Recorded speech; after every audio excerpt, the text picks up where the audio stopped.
అండి. నమస్తే. నేను మీ లక్ష్మీ చౌదరిని. వెల్కమ్ టు మిస్టీ మధురిమలు Telugu audio stories. Brindavana part 79తో మీ ముందుకు వచ్చేసాను. కథలోకి వెళ్లే ముందు ఎప్పటిలాగే రిక్వెస్ట్ యార్, చదివిన వాళ్ళు చూసిన వాళ్ళు కొంచెం లైక్స్ చేయండి యార్, అస్సలు చేయడం లేదు.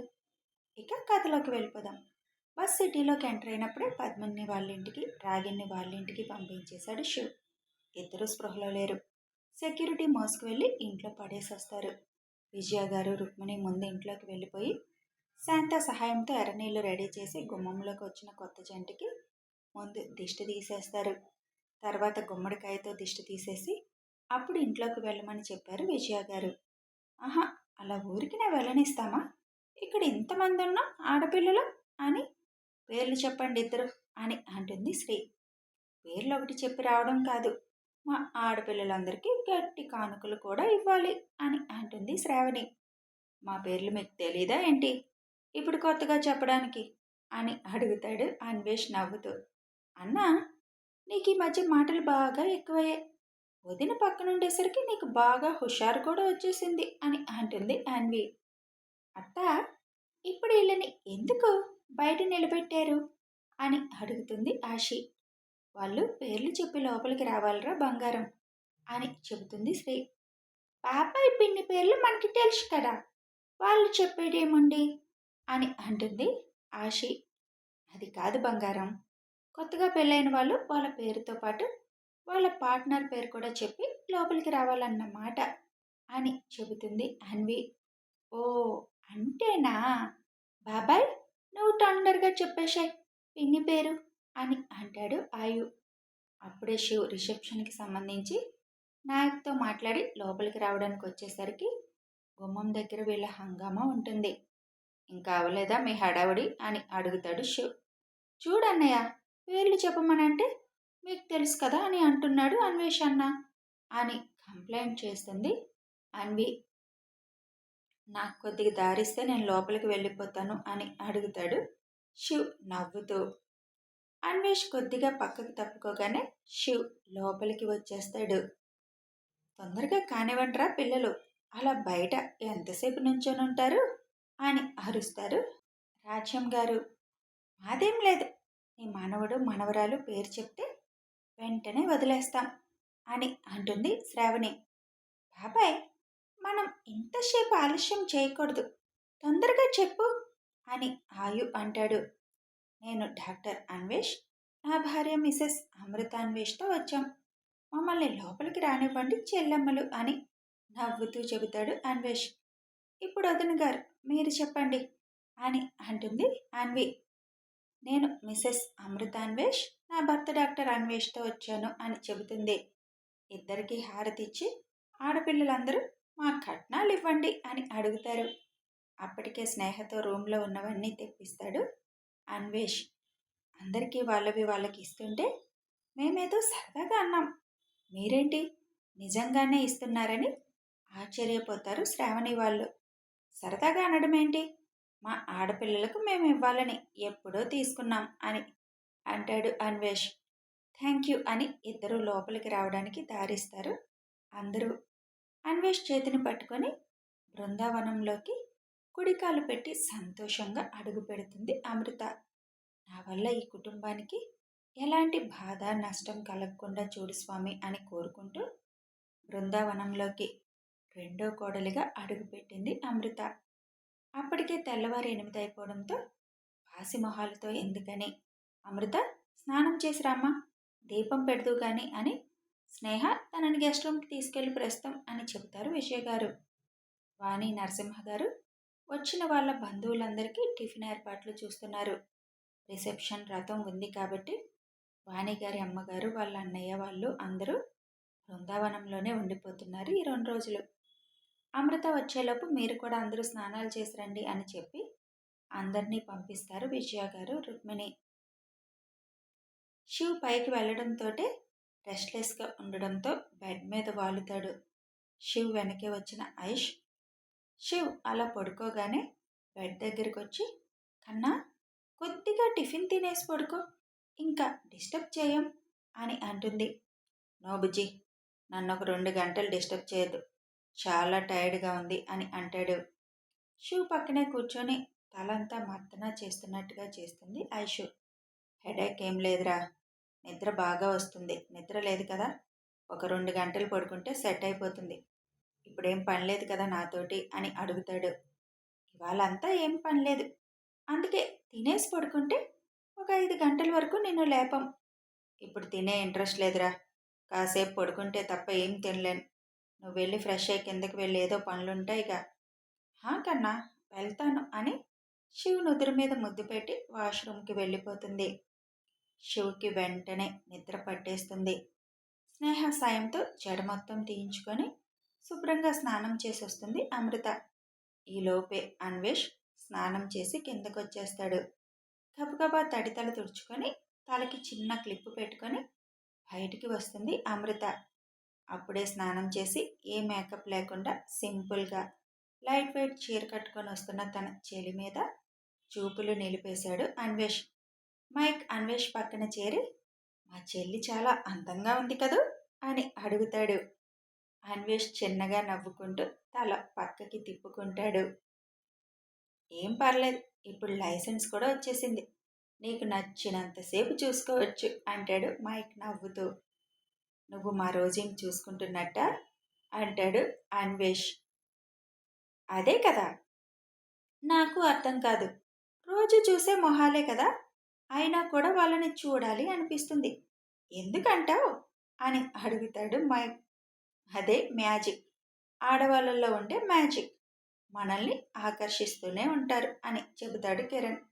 అదే ఎందుకు, దానికి సమాధానం ఉండదురా, భార్యాభర్తలకు ఉన్న ప్రేమ అలాంటిది, నీకన్నీ ఇలాంటి పిచ్చి సందేహాలు వస్తాయి ఎందుకు అని అంటాడు రాజ్. ప్రతి ప్రశ్నకి ఏదో ఒక సమాధానం ఉంటుంది, లేకుండా మన మెదడులోకి ప్రశ్న రాదు, దీనికి కూడా ఉండే ఉంటుంది అంటాడు మైక్. అవన్నీ తర్వాత తెలుసుకుందాంలే కానీ వెళ్ళి నువ్వు కూడా స్నానం చేసి రాపో, టిఫిన్ తిని పడుకుందో గాని అని అంటాడు కిరణ్. ఇంతకీ మన హీరో ఎక్కడా అని అడుగుతాడు మైక్. పడుకొని ఉంటాడులే, రాత్రంతా నిద్రపోకుండా కావలి కాస్తానే ఉన్నాడు మనందరినీ అని నరసింహ గారు అక్కడికి వస్తూ అంటారు. ఛాన్స్ తీసుకోడు అసలు, నిజంగా అలా ఉండడం అందరి వల్ల అవ్వదు అని అంటారు వంశీ. పడుకుంటే కదపకండి, ఇంక తనకు నచ్చినప్పుడు లేస్తాడు, ఇవాళ ఏం పని లేదు కదా అని అంటారు రావు గారు. వీళ్ళు మాట్లాడుకుంటూ ఉండగానే అమృత దీపం వెలిగించి హారతి పట్టుకొని వస్తుంది. అప్పటికే ఐషు రెడీ అయి వస్తుంది కిందకి. సిస్, హీరో నిద్రపోతున్నారా అని అడుగుతాడు మైక్. అవును బ్రో, ఒక 2 గంటల వరకు డిస్టర్బ్ చేయొద్దనేశారు. ఓకే ఓకే పడుకోనివ్వు అని మైక్ కూడా ఫ్రెష్ అవడానికి వెళ్ళిపోతాడు. అందరూ హారతి తీసుకున్నాక టిఫిన్ చేద్దాం పదండి అని అంటారు వాణి గారు. వాణి, అమృతతో ఎవరూ రాలేదేంటి, అసలు రాత్రి నుంచి అడుగుదాం అనుకున్నాను, మర్చిపోయాను అని వాణి వదిన అడుగుతుంది. ఇంకెవరు కావాలి వదిన, అంతా తెలిసిన వాళ్ళమే, ఇంకేం భయం ఉంది, పైగా ఐషు తనని సొంత చెల్లెలుగా అనుకుంటుంది అని చెబుతారు వాణి. అంతేలే, పాపం సొంత తల్లి ఉండుంటే ఎవరో ఒకరిని తోడిచ్చి పంపించేది, సవతి తల్లికి అవన్నీ ఏం పడతాయి అని అంటారు ఆవిడ.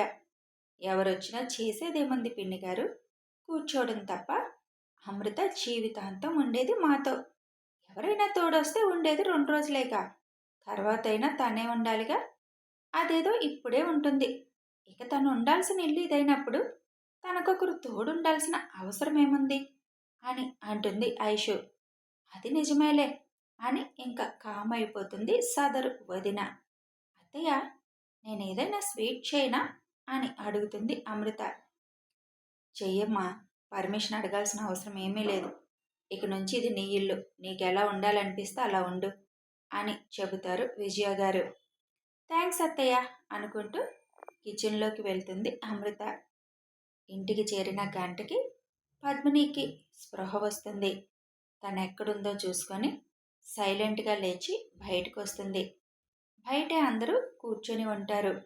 వాళ్ళ అమ్మ దగ్గరికి వెళ్ళి, నన్ను క్షమించమ్మా అని అడుగుతుంది. నిన్ను మేము క్షమించగలిగే అంతటి వాళ్ళమా, మీరు చాలా తెలివైన వాళ్ళు కదా అని వెటకారంగా అంటారు పద్మిని అమ్మ. మీరందరూ చెప్తుంటే వినలేదు. నిజంగానే ఒక సింహాన్ని చూశాను. ఇంకెప్పుడు ఆ ఫ్యామిలీ వైపు కన్నెత్తి కూడా చూడను. చూస్తే నేను బతకను అని నాకు అర్థమైపోయింది. ఒళ్ళంతా చాలా పెయిన్గా ఉంది. ఒకసారి డాక్టర్ని పిలిపించండి అని తన రూంలోకి వెళ్ళిపోతుంది పద్మిని. పద్మినిలో వచ్చిన మార్పు చూసి సంతోషిస్తూ డాక్టర్కి ఫోన్ చేస్తాడు పద్మిని అన్న. ఎవరు చెప్పాలో వాళ్ళు చెప్తేనే మనుషులు మారుతారు. ఇన్నాళ్ళు శివ్ గురించి వినటమే తప్ప డైరెక్ట్గా చూడలేదు కదా. ఒక్కసారి చూడగానే పాపకి రియాలిటీ అర్థమైందని అంటుంది పద్మిని అక్క నవ్వుతూ. బాగా కుమ్మారెవరో గాని అని అంటారు పద్మిని అమ్మ. ఇంకెవరు? పెళ్ళికొచ్చిన వాళ్ళు అయ్యుంటారు. వాళ్ళకి అప్పచెప్పుంటారు వీళ్ళని. అయినా పెళ్ళి కూడా ప్రశాంతంగా వాళ్ళని ఎంజాయ్ చేయనివ్వకుండా వీళ్ళు చేసిన రచ్చకి ఇలా పంపించారంటే గ్రేట్. ఆడవాళ్ళని చెప్పి ఇలా పంపించారు. అదే మగవాళ్ళై ఉంటే ఈ పాటికి కాళ్ళు చేతులు మొత్తం విరిగిపోయి హాస్పిటల్ బెడ్ మీద ఉండేవాళ్ళు అని అంటుంది పద్మిని అక్క. అది నిజమే అనుకుంటారు అందరూ. అమృత చేసిన స్వీట్ ముందు అందరికీ పెడతారు. అందరూ స్వీట్ తిని చాలా బాగుందని చెప్తారు. మా బావగారి కోసం వెయిటింగ్ నేను అని అంటుంది అమృత. దానికి ఇంకా 2 గంటలు టైం పడుతుంది. ముందు మా మరిది గారు ఏం చెప్తారో విను వెళ్ళి అని అంటుంది ఐషు నవ్వుతూ. స్వీట్ తన చేతికి ఇచ్చిన దగ్గర నుంచి చూస్తున్నాను ఏం చెప్తారా అని. కావాలని చేస్తున్నారు ఏం చెప్పకుండా అని అలకగా పెడుతుంది ఫేస్. హహా పద అడుగుదాం అని అమృత చేపట్టుకొని అన్వేష్ వాళ్ళ దగ్గరికి తీసుకొస్తుంది ఐషు. ఏంటి మరిది గారు, మా చెల్లి చేసిన స్వీట్ ఎలా ఉంది? కనీసం చెప్పలేదు అని అడుగుతుంది ఐషు. తను అడగలేదుగా వదినా, అందుకే నేను చెప్పలేదు. ఎప్పటి నుంచి వెయిట్ చేస్తున్నాను మీ సమాధానం కోసం అంటుంది అమృత కినుకుగా. నువ్వు సమాధానం కోసం వెయిట్ చేస్తున్నావని నాకెలా తెలుస్తుంది? బౌల్ కోసం చూస్తున్నావేమో అనుకున్నా. అక్కడే ఉన్న మైక్, కిరణ్, ఐషు సైగ అందుకొని అక్కడి నుంచి పక్కకు వెళ్ళిపోతారు. ఐషు కూడా నెమ్మదిగా అక్కడి నుంచి జారుకుంటుంది. అందరూ డైనింగ్ ఏరియాకి వెళ్ళిపోతారు టిఫిన్ చేయడానికి. ప్రస్తుతం హాల్లో అన్వేష్, అమృత మాత్రమే ఉన్నారు. అందరూ వెళ్ళిపోవడం గమనించిన అన్వేష్ అమృత చేయి పట్టి దగ్గరికి లాగుతాడు. అన్వేష్ అలా దగ్గరికి లాగేసరికి అందరూ ఉన్నారు అని టెన్షన్తో చుట్టూ చూస్తుంది. స్వీట్ ఎలా ఉందో తెలుసుకోవాలి అంటే నన్ను అడగొచ్చుగా. ఎలా ఉందండి అని. మీ అక్కకి కంప్లైంట్ ఇస్తున్నావా నేనేం చెప్పలేదని అని నవ్వుతూ అడుగుతాడు. నేనేం కంప్లైంట్ ఇవ్వలేదు, స్పెషల్గా చెప్దామని అనుకున్నాను స్వీట్ ఎలా ఉంది అని. నువ్వు ఇప్పుడే కావాలంటున్నావుగా అని అమృత చీక్ మీద కిస్ చేసి ఇలా ఉంది స్వీట్ అని నవ్వుతూ చెబుతాడు. బాబోయ్ ఇది హాల్ అండి, అందరూ చూస్తుంటారు అని అన్వేష్ దగ్గర నుంచి దూరం జరిగి చుట్టూ గమనిస్తుంది అమృత. మన ఇద్దరం ఉన్నామని తెలుసు కదా, వదిన ఎవరిని ఇటు రానివ్వదు. నోటితో బాగుందని చెప్తే ఏం బాగుంటుంది? అందుకే నువ్వు పెట్టిన స్వీట్కి నేను నా స్టైల్లో స్వీట్ కిస్ ఇచ్చాను అని హైవింగ్ చేస్తాడు అన్వేష్. అమృత బుగ్గలు సిగ్గుతో ఎర్రగా మారిపోతాయి. అప్పుడే రండి మీరు కూడా టిఫిన్ చేద్దురు అని గట్టిగా కేక వేస్తుంది ఐషు. పద అని అమృతని తీసుకొని వెళ్తాడు. శివ్ ఒక్కొక్కరిని కొట్టడం కళ్ళ ముందుకు రాగానే ఉలిక్కిపడి లేస్తుంది రాగిని. లేచి చుట్టూ చూస్తుంది. రూమ్ కొత్తగా ఉండడంతో తనెక్కడుందో అర్థం కాలేదు రాగినికి. అప్పుడే రాగిని భర్త లోపలికి వస్తాడు. అతన్ని చూసి నేనెక్కడున్నాను అని అడుగుతుంది. మన ఇంట్లో స్టోర్ రూమ్లో ఉన్నావు. ఎప్పుడన్నా ఇంట్లో ఏ ఏ రూమ్లు ఉన్నాయి ఎక్కడున్నాయని తెలిస్తే కదా నీకు అని అంటాడు ఆమె భర్త. ఇక్కడెందుకున్నాను? ఇంక నువ్వు ఉండబోయేది ఈ రూమ్లోనే. బెడ్రూమ్లోకి నో ఎంట్రీ అని అంటాడు అతను. ఇది నా ఇల్లు, నా ఇంట్లో ఎంట్రీ లేదంటారేంటి? ఏవో నెగిటివ్ వైబ్స్ రాగినికి తెలుస్తుంటే డౌట్గా అడుగుతుంది. ఇక నుంచి కాదమ్మా, మొత్తానికి హక్కుదారినిగా మా అమ్మని మార్చేశాడు శివ్. ఇక నుంచి నీకు రూపాయి కావాలన్నా మా అమ్మని వెళ్ళి అడుక్కోవలసిందే. ఇంక నీకు మొగుడుగా నేను భయం చెప్పలేదని శివగారు నా మీద ఫైర్ అయ్యాడు. అందుకే ఇవాల్టి నుంచి నిన్ను ఒక దారిలో పెట్టాలని మేము అందరం డిసైడ్ అయ్యాము. మా అమ్మ ఆర్డర్ వేసింది. నిన్ను ఈ స్టోర్ రూమ్లోకి పరిమితం చేయమని అని కూల్గా చెప్పాడు రాగిణి భర్త. ఇక నుంచి ఇంట్లో పనివాళ్ళు కూడా లేరు. తమరే మొత్తం పని చేయాలి.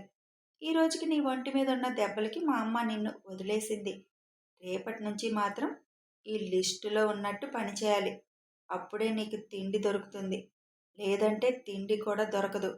ఎదురు సమాధానం చెప్పాలని చూస్తే దీనితో బాదుతాను అని బెల్ట్ తీసి చూపిస్తాడు.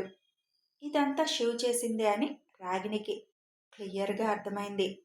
ఇలాంటి సర్ప్రైజ్ ఇస్తాడని ఊహించలేదు రాగిణి. ఆ లిస్టులో ఉదయం 4 గంటలకు లేచి రాత్రి 10 వరకు చేయవలసిన పనులన్నీ రాసి ఉన్నాయి.